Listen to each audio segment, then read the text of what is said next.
Welcome to the First Time Facilitator podcast. Whether you're a first-time facilitator or a seasoned pro, listen in for tips and tricks to make a bigger impact at the next workshop you deliver.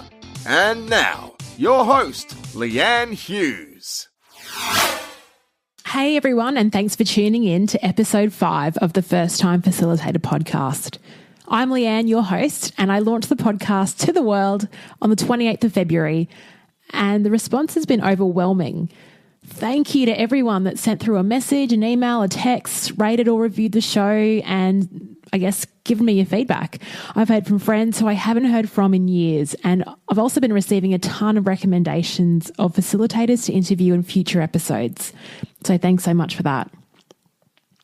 I'm always interested in hearing ideas on topics to cover, all of the challenges you're facing as a first-time facilitator.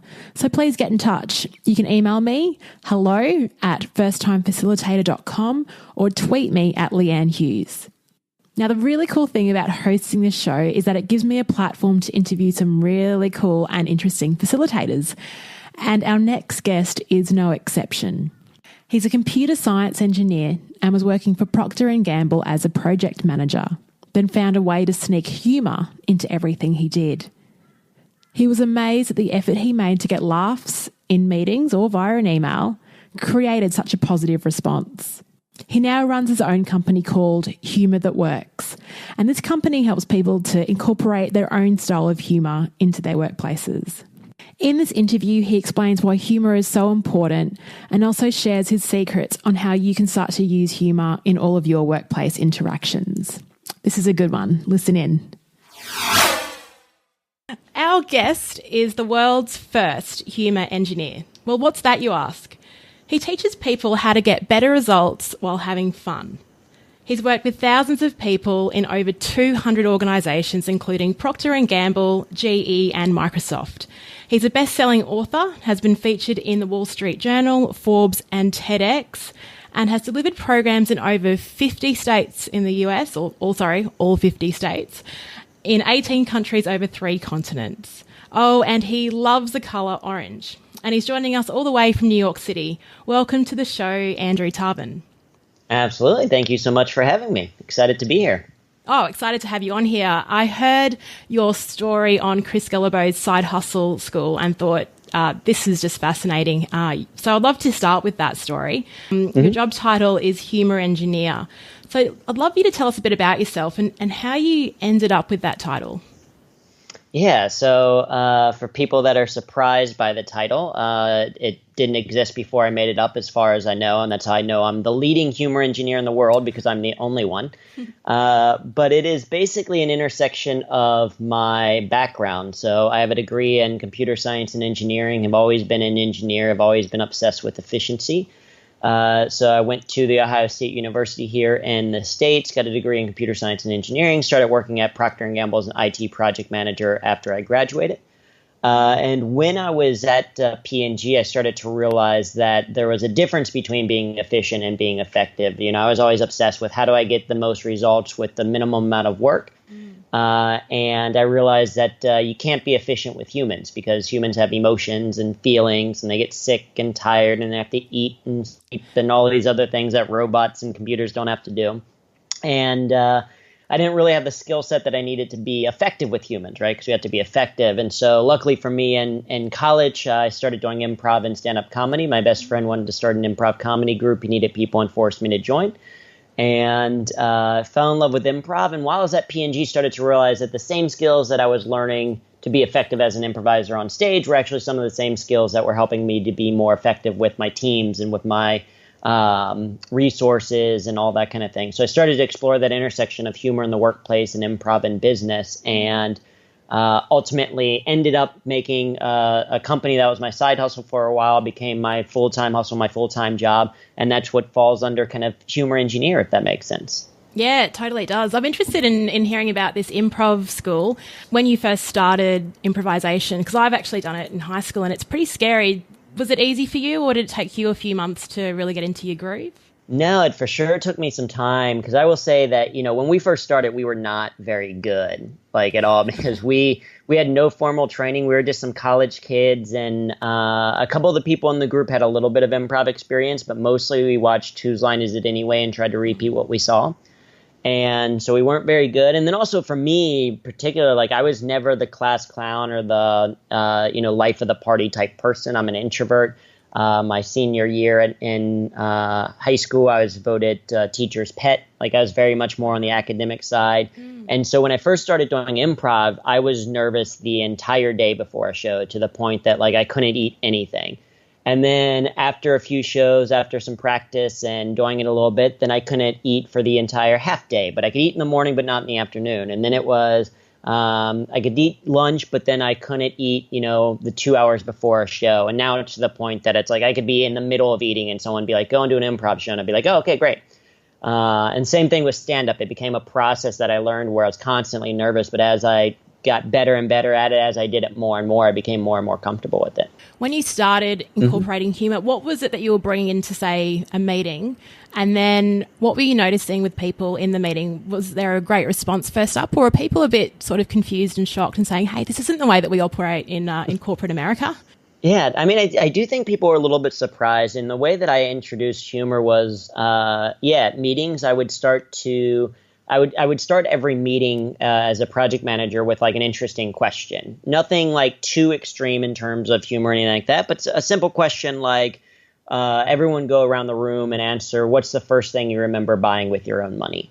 Or what is something true for you that you don't think is true for anyone else in this room? Or, just different basic questions like that, get to know you type questions. And what we found is that as we got to know each other more as humans, we started to have better team dynamics. We started to respect each other more. And because the thing is that when we think of humans as resources and simply resources of people who are doing work for us, we forget that they are humans, and that sometimes maybe they're a little bit late in getting back to you, not because they secretly hate you and want to make your job harder, but because they had a sick child at home, or they've been going through something that's challenging, or work is really stressful for them. And so by just bringing back a human element into the meetings, it helped us to improve our relationships, and I feel like get better results. And so it started small. I started to also, in my own presentations, I started to add a little bit of humor, add more images. I remember reading kind of one of those like fact or trivia things that Alfred Hitchcock would put himself in almost every single one of his movies, even if it was like just in the background or his silhouette or something like that. So I was like, that sounds kind of cool. I'm gonna do that for my presentation. So I stared adding an image of me into every single one of my presentations. And some of them were obvious and some of them were hidden. It became kind of a game for the people in my meetings to see, okay, when is the picture of Andrew going to show up? And so it was small things like that. So it was never anything that was too extreme. And I think people, they started to open up more. They started to like it. People started to actually attend my meetings because they knew that it was going to be fun and engaging. And I got positive feedback from people that they were saying that, hey, I just want to let you know that I really enjoy coming to your meetings, or I enjoy the humor that you use, or because you've started to do this, I've started to use humor in my meetings as well.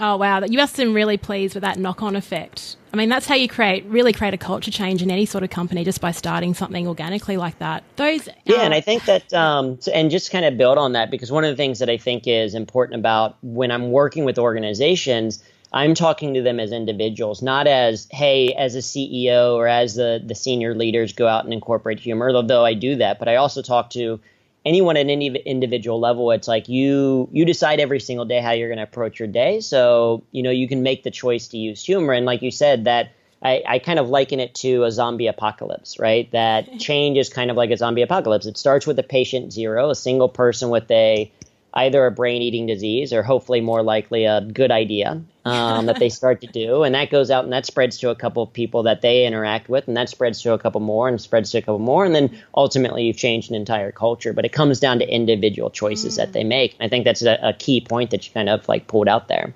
Yeah, I think that's really empowering for people at all levels in an organization, that you can actually, this is in your circle of control and you can influence people just by, changing little things. Like, great example of hiding images of yourself in presentations. I might start doing something like that. When you did that the first time, was it very obvious, or did people pick it out, or was it over the course of, say, 3 or 4 presentations they were starting to notice this pattern of you sneaking in selfies or whatever it was of you? Yeah, it was over the course of some presentations. I mean, the first picture of me was very obvious. It was, I think, a picture of me as a kid. And that's one of the ways to immediately, I feel like, almost get an audience on your side, is you show a picture of you either as an adorable child or, one of our blunder year type photos where it's like, I can't believe I used to that my mom let me go to school like this, type pictures. And you kind of immediately create a little bit of a human bond because everyone has those embarrassing pictures or everyone has those cute photos. So the first couple were kind of like that. And then people started to, some of the presentations were a little bit tough for me to kind of justify them in kind of a funny way. And that's when people started to pick up wait a minute, there's one in every single one of these presentations. And that's where it became fun. That's cool. Now, you said that people really noticed this and they started implementing it. Some people chose to.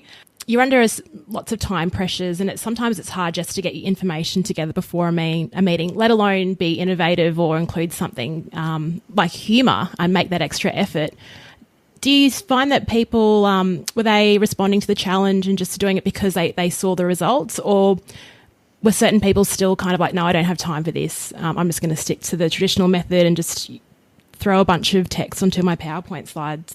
Yeah, I mean, certainly people still kind of, and even with trainings that I do, there's some people that will stick to kind of the way that they've always learned it. And that's where, though humor is a lot about what I talk about, what I'm really talking about is effectiveness. So that's, my training company is a training company in human effectiveness. And you recognize that, yes, creating a presentation that has more images and adds a little bit of humor isn't as efficient, but it is a lot more effective.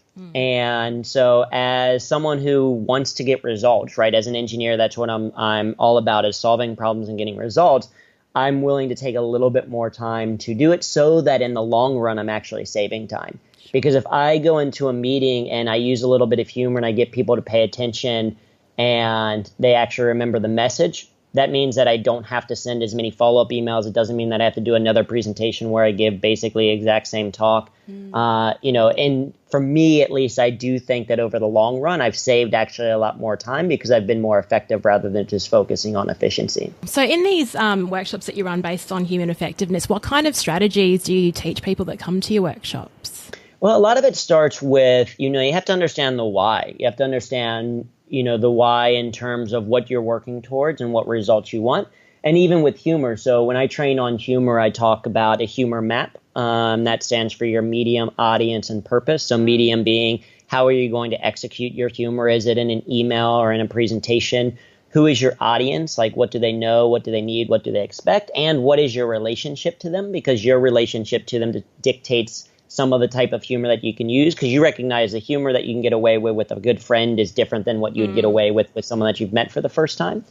And then finally, and most importantly, is the purpose. What is your reason for using humor? So I don't teach humor just because it's fun. It's nice that it's fun, but I teach it because it works. And so are you trying to use humor because you want to get people to pay attention? Or are you using it so they'll remember something longer? Are you using it so that you'll build a better relationship with them, or that you'll help them be able to solve problems more effectively? What is that specific goal you're going for? And then from there, you can pick the right style of humor. So that's kind of what I'm teaching. And that's the key to effectiveness, because it doesn't matter how fast you run if at the start of the race you run in the wrong direction. And so if you don't have that direction, if you don't have that overarching kind of goal that you're going after, then you can't really be effective. So once your participants, they've mapped out, excuse them, it's not really a pun, it's just a direct use of the word. Once they've mapped out their medium, audience, and purpose, then how do you end up choosing the style? Does it really relate to your personal brand, or is it okay, here are some funny images, cat memes always get a laugh, or do you refer it back to the person that's presenting?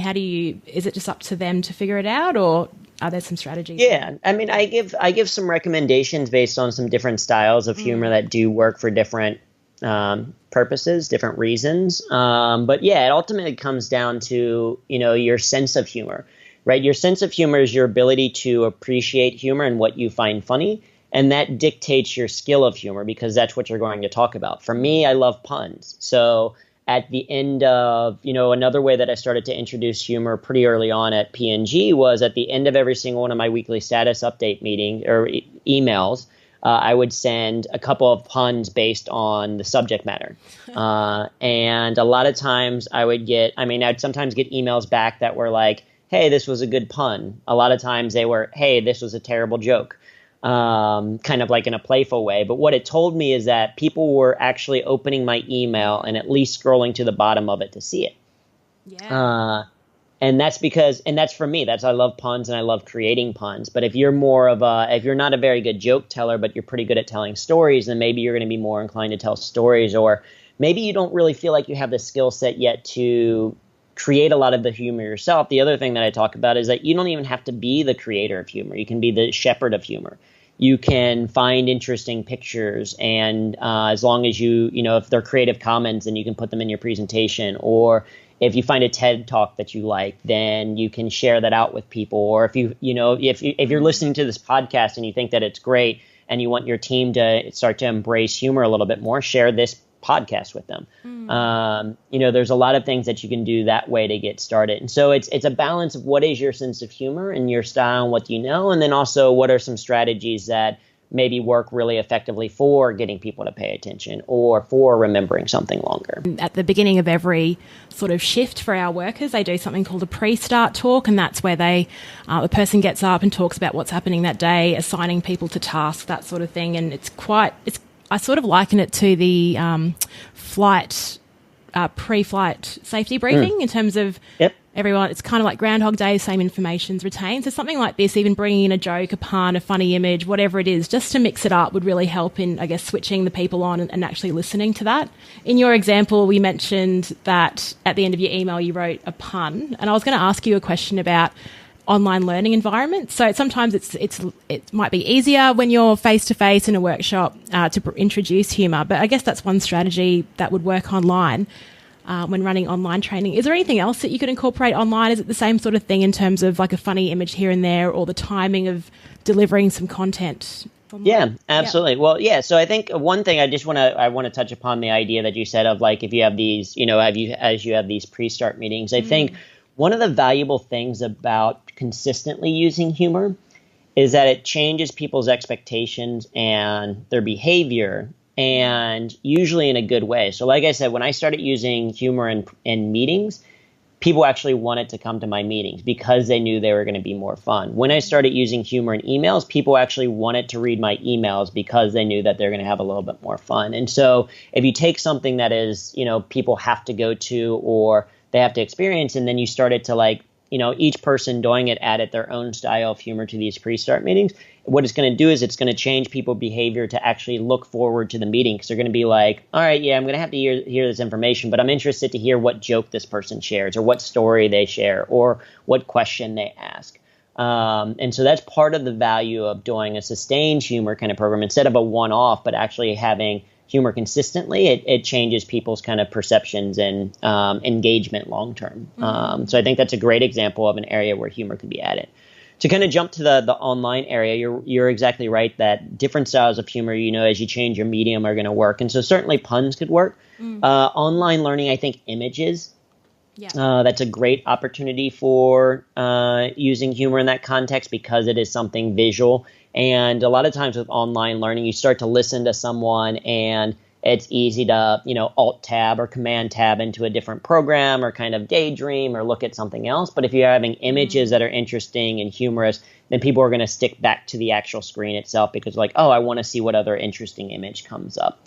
So those are, there's other techniques in terms of storytelling as well as, in the training when we talk about if your goal is to help people remember something longer, then that's a great opportunity for association. So connecting whatever it is that you're training to something else that's interesting or that people will know about. So for example, when I was at P&G, I was tasked with my leadership wanted me to teach a project management course that was typically 3 days for employees.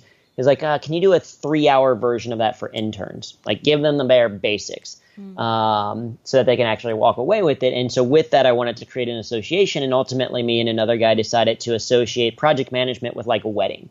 And so if you understand the basic setup of wedding, you can understand basic understanding of project management. So the engagement is like the project charter. And the parents are like the stakeholders, and there's a schedule, and there's a budget, and the vows are like the scope of what you're talking about. And then we would also end with a joke that 50% of both end in failure. That's great. So it's like you give this extended analogy, and now people could be like, oh, what was that? What's a project charter? Oh, yeah, it's like the engagement. So that's what starts the project and says, this is what we're going to try to do. So you talk about you had to condense this workshop into 3 hours. Just moving on to your book, which is over 501 strategies to use humour in the workplace. I'm interested in knowing which one of those do you receive the most feedback on. People have written back to you and said, hey, this works really well. Or maybe it's been controversial. I don't know. What have you received? What's the number one that you've heard about? I think one that that's a little bit that people really like, but is sometimes hard for them to grasp, is incongruity within subject lines. So I think the most popular kind of section is probably email, because we spend so much time in email. And so one way that you can encourage people to use to open emails is to use humor in the subject line. And so I think people are really interested in that, but it's a little bit of a challenge for them sometimes. And so since writing the book, I've gotten more clear on how to do that through some simple kind of incongruity exercises, where it's like, think of the normal subject line that you're going to do, and then pick one or two words and find a unique or interesting way to say those words. So, for example, when I used to send out weekly status reports, instead of calling them a weekly status report, tried to find a more interesting way to say that. I worked with a lot of engineers, so they tended to skew on the nerdier side. So I went with project manager's log, star date, and then whatever the actual calculated start date was. So a little ode to Star Trek, just to make things a little bit interesting. So I think that's one that I've gotten more clear on how to do. And then the other one that I get a lot of feedback on that I don't know if people actually do, but they seem to remember it, is that I do suggest that if you are going through email and you're starting to get bored, to just start reading the different emails with a different accent in your head. I'm actually going to work later today, so I'm gonna make it a thing of mine to, when I get into the office, send an email, and I'm going to change that subject title and see what the reaction is.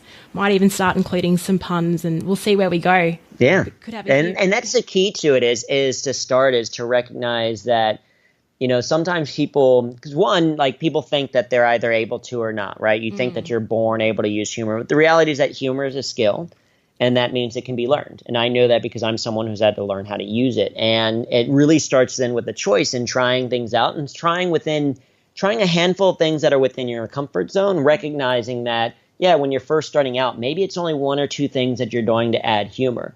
And maybe it is, like you said, just an email, or maybe it's just listening to a comedy podcast on your way home to relieve some stress. And it starts small, but then as you start to think about it more and you see more opportunities, it starts to become more second nature, and you start to add it. So it doesn't feel like you have to do as much prep time for executing some of these humor ideas. Oh, look, I'll send you some feedback if I get any interesting responses. Actually, what comedy podcast do you recommend, if any? It kind of depends on your style. There's, plenty that are talking about comedy and how people create comedy. So, Mark Maron's WTF podcast, he has a lot of comedians on, and they end up talking a little bit about their process and how they create comedy. So I find that fascinating. Comedy Bang Bang is more of kind of a sketch is very, very popular with people, and a good way to listen. And then there's certain personalities. The cool thing is when you can find a personality that you really like. So if you like the rant style and are okay with adult language, then someone like Bill Burr, who just has a podcast where he just talks about things in the news and stuff, that can be an interesting way to listen to it, because not only do you get to laugh and that kind of thing, but you can also start to see what are they starting to do to create humor. What are they saying, and how are they, by watching comedy, you can actually become, I think, as you start to study it a little bit more, you can start to pick up on things that can help you to be more comedic yourself. Yeah, so you do believe there's really strong parallels with being a comedian and also facilitating a workshop? I think so. Well, I mean, I still do stand up to prepare for speaking events because I think that stand up will be one of the hardest forms of public speaking you'll ever do. And so my thought is that just like an athlete goes into a weight room and stresses their muscles far beyond than what they're going to actually use in their sport, it's the same way with doing something like stand up, is that if you get comfortable doing that or get comfortable doing improv, doing a presentation where you have slides behind you and the expectation is not for you to be funny becomes a lot easier. Oh, I can't even imagine getting up on a stand-up stage. Wow, that's huge. So talking about big moments on stage, so you delivered a TEDx speech at Ohio State University. I was just flying back from Sydney the other day and I was watching it in the airport and just laughing. It was really funny. When preparing that, like how much time did you put into actually getting that all together and then memorizing that speech? It's about 20 minutes long. Yeah, how much lead-up time did you give yourself to do that? Yeah, so typically that one's a little bit hard to remember because it's a little bit further. I also did a new TEDx talk for Texas A&M that was in April of last year. Yeah. And so that one's a little bit more present in my mind. And so what happens there is typically with TEDx, you get about a 4-month lead time where, you get selected as a speaker and then you have 4 months until then. And they have some coaching and stuff. And the thing that I've realized for me is that I joke that I don't procrastinate, but I believe in just-in-time productivity. Mm-hmm. And so I don't do something until I have to, right? It's an element of the Parkinson's law, which says a work expands to the amount of time allotted for it. Yeah. And so that's partly where stand-up helps me. So 4 months leading up to knowing that I was going to do this talk, I booked myself for stand-up shows. And so I went and just worked on jokes and different ideas of what I thought I was going to tell and explore the idea of the skill, because the TAMU one is on the skill of humor and how we can learn to be funny, and practice it and reps. And then as I got closer and closer, I started to book, with friends, I said, hey, can I come in and talk to your team about the skill of humor so that I can practice this? And so I don't know the actual number of hours that I put into it, but it was definitely, I know I did, I think, at least 5 or 6 run-throughs of the 20-minute version of the talk with private groups just to get feedback. Sure. And then I did a bunch of other stand-up shows to get there. And I think, TEDx is a very specific environment where if you're doing that, that's probably going to be more rehearsed than almost any other thing that you're going to do. But a general presentation that you're doing for your employees or a speaking engagement that you're doing, what I recommend is that you get to the point that you are extemporaneous, that maybe the first time when you're first creating your first draft, you write it all out. And then as you write it out, then you can go back and there's certain things you can look for to add humor to it. So anytime that you have a list, you can, look at turning that into a comic triple. And every time you express an emotion, you might give kind of allegory for another time that you might experience that emotion in a funny way. Yeah. Anytime you're teaching a point, you might use an association. So like for me, there's a structure and some triggers that you can use to use these tools within humor. So it's a little bit less kind of like, hey, make this funny, but more strategic behind that. And then after you have that draft, you kind of build it into bullet points, or, as stand-up comedians, we call them a set list. And you have a name for each piece of your bit, and then you practice it, not worrying about getting things right or wrong, but just about getting the over ideas across. Because when it comes to a presentation, the only time that an audience knows you messed up is if you tell them you messed up. And instead, if you kind of skip something, you can bring it back a little bit later, or you can decide to ignore it completely if it's not all that big a deal. And in the moment when you're actually presenting, thinking about it less about being right or wrong to whatever your script said, instead being more extemporaneous about it. And 2, more about how do I give the best performance right now in this moment based on kind of what how well I've prepared. Yeah, I've heard a lot of people say that it's actually really important to over-rehearse. So then it seems like you've come across really natural, which sounds counterintuitive, but I delivered a similar speech. It was only 5 minutes last year. Got there and then it just came out effortlessly. And I did sort of move things around in it, but I had worked and planned so hard that I could, rather than just winging it on the spot. So, yeah, that's really good advice. Right. Interesting. Well, and Seinfeld talks about, he says that when he's learning his material, he wants to be so rehearsed that if someone was like slapping him in the face, he would still be able to tell his jokes.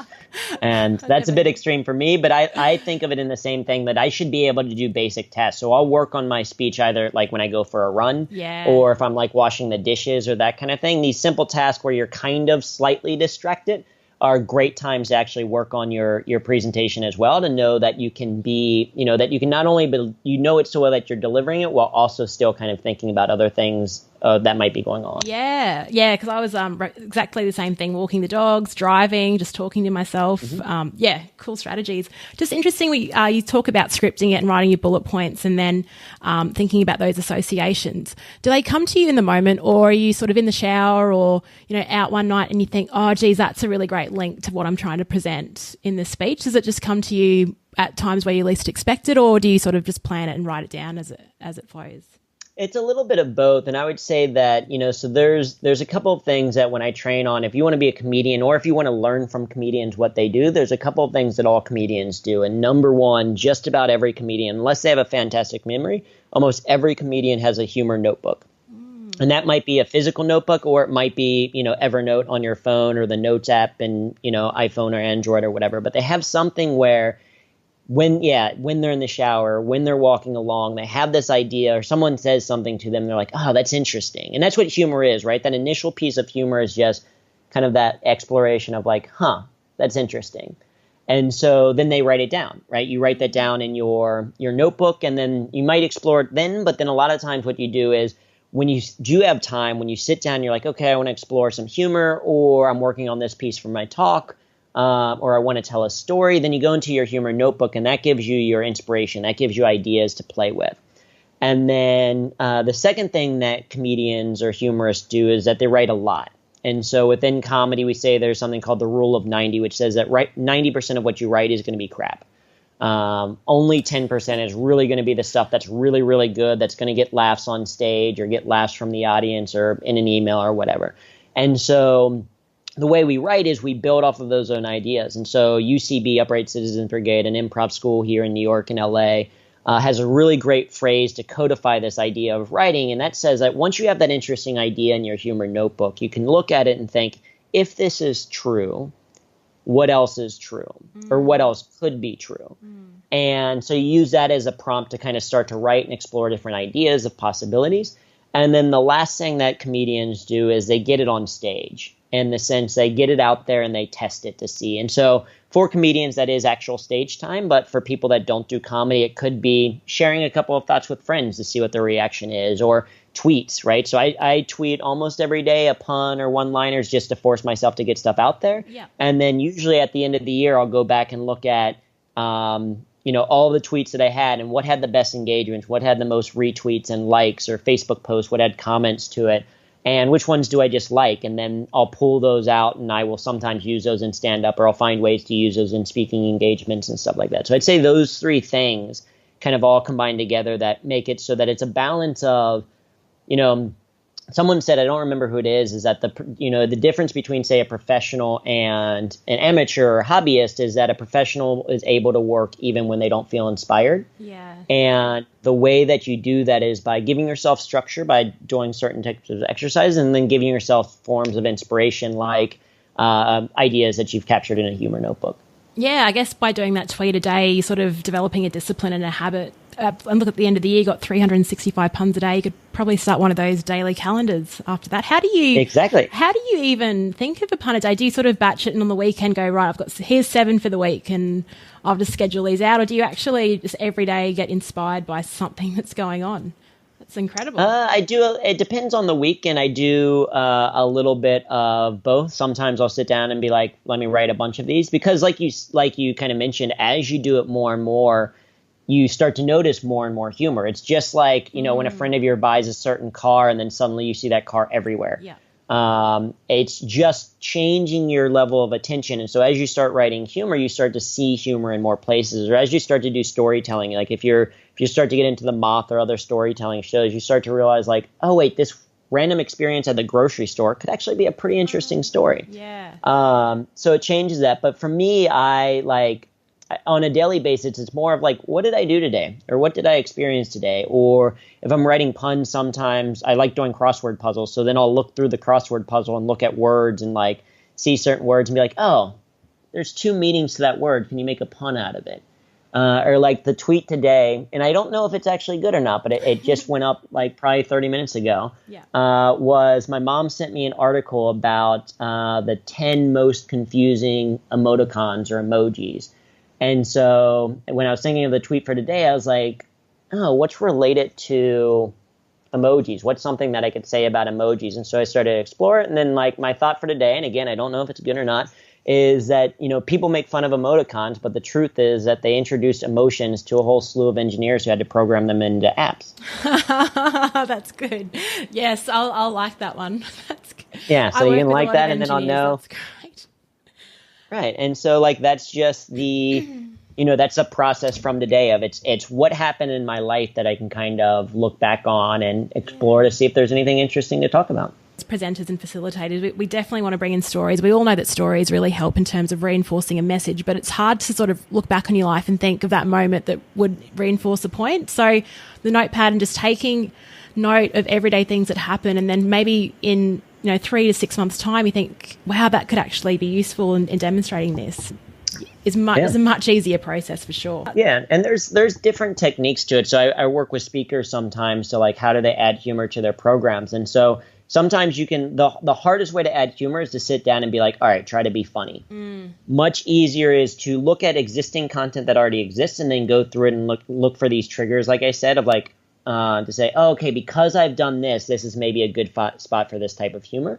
Or the other thing that you can do is take a story that, if there's a story that your family always tells about you that is appropriate and kind of funny, think about what lessons are in there and then see if there are ways that you can incorporate it into your talk. And so I've done that sometimes where it's like, here's this bit that works really well, that's really funny. How can I then connect that to talking about this particular subject? And sometimes it's easier to go that direction with something funny and making it relevant than it is to, come up with something from scratch. And on that note, what is the best advice that you could offer someone that's turning from a technical expert and they want to start sharing their knowledge with others? They want to be a first-time facilitator. What would you tell them? I would say that certainly taking an improv class is hugely beneficial in facilitation, right? Because facilitating is different than speaking in the sense that speaking is a little bit more like stand-up. Facilitating is a little bit more like improv. And so I think improv is incredibly helpful, and learning applied improvisation and how you debrief and everything is there, I think is helpful. And the biggest thing, like any skill, is practice and reps. And the beautiful thing about taking an improv class or a train the trainer type training is that you get to practice these skills that are very valuable, but you practice them in a safe environment where the stakes are incredibly low. Like you don't want to like read about facilitation and then go and facilitate your first workshop with someone where the stakes are higher and it's a paying client or that kind of thing, right? Like if you can take an improv class and get those reps of being comfortable thinking on your feet and reacting to people's thoughts and sharing ideas in a safe way, then not only do you retain those ideas longer, but you've also then practiced it and you've built your skill up. Yeah, I think it's all about getting comfortable with being uncomfortable, because I know when I deliver workshops, there's times where I know the content, I know the audience, so it's pretty easy, but then other times where one of those things will change, the audience is a lot bigger, I don't really know who they are. And do you ever get nervous delivering anymore, or completely confident every time? I get nervous every now and then. So I just did a talk in Baltimore there's an organization here in the U.S. called the National Speakers Association. There's versions of it everywhere, and there's a conference on the future of speaking, which is like, what do we see like speaking looking like in 10 years? And so I gave a talk that was very different than my traditional style, because normally I'm speaking, but this was, because it was the future, I was like, I want to show and not tell. And so I did a scene with someone else acting as a voice assistant of basically what I think content creation will be like in the future with creative machines. And I was nervous for that because it was a different style of presentation. And it went really, really well. People are really positive about it. A bunch of people came up to me afterwards and like, you need to invent this thing that you're talking about because I want to use it. I want this structured creative process that I can, go back and forth with the machine to help me be more creative. Yeah. So that's partially what I'm working on, but it came through. It was a good nervous. It was a good excited nervous. And the rehearsal kind of certainly helped, as well as the thought process of, I've done over 1,000 shows now between stand-up and improv and over 500 events that like, I need to trust my ability to be able to react and change in this moment. And that definitely helped as well. Oh, great. So apart from that, the voice assistant project, what else are you working on? So I'm continuing to build out training programs. So with my training company, Humour That Works, the focus there is on building out specific workshops that solve very specific problems, because in the past I've focused more on the general why humor in the workplace is important. But what we're doing now with our workshops is working with smaller teams, 10 to 30 people, of a specific challenge that they have. So there's a stress management workshop, and there is a presentation workshop, and there's there's like a job satisfaction workshop, with the intent that they walk away with very actionable things that people can do, solving specific problems that particular team or workplace has. And how that we do it incorporates humor and improvisation and that kind of thing. But building out those programs so that additional people facilitate them. So I'm not facilitating all of those. That instead I'm focusing more on keynote speaking and building out some of these creative tools and stuff like that, while other people are helping people solve these problems. Because that's that's what I love about it as an engineer, is that it actually gets results. And so I want to help people to not only embrace and have more fun at work, but for them to get better results while doing it. Yeah, and look, we'd love to have you or whatever you preach down under. I think your humour really relates to the people in Australia, so it'd be great to have you down here sometime. Look, Andrew. Yeah, we'll make it have to make it work. Now that I've done all 50 states, I want to do all the continents, and so I got to get there at some point. Awesome. Be so good to see you down here. Thank you so much for all your advice, and I think the best thing about this conversation is that I could list at least 5 practical things I could implement straight away and that I can tell my colleagues about too. So love that you've provided some actionable tips. Finally, where can people find you? Yeah, so they can find me on, if you're a fan of puns, you can follow me on Twitter. If you like more image-based stuff, you can follow me on Instagram. All of my social media is Drew Tarvin, so you can also follow me on Facebook. So DrewTarvin. We can post to that stuff. I have a newsletter through Humour That Works where every Friday send out something related to humor. Like a couple weeks ago, we broke down why the Tide ad was so humorous and so effective and immediately became meme-worthy. And talk about other things that are just kind of on people's mind to share people with that. And they can also find more either on specifically the humor side, humourthatworks.com, or more about me and the speaking at andrewtarvin.com.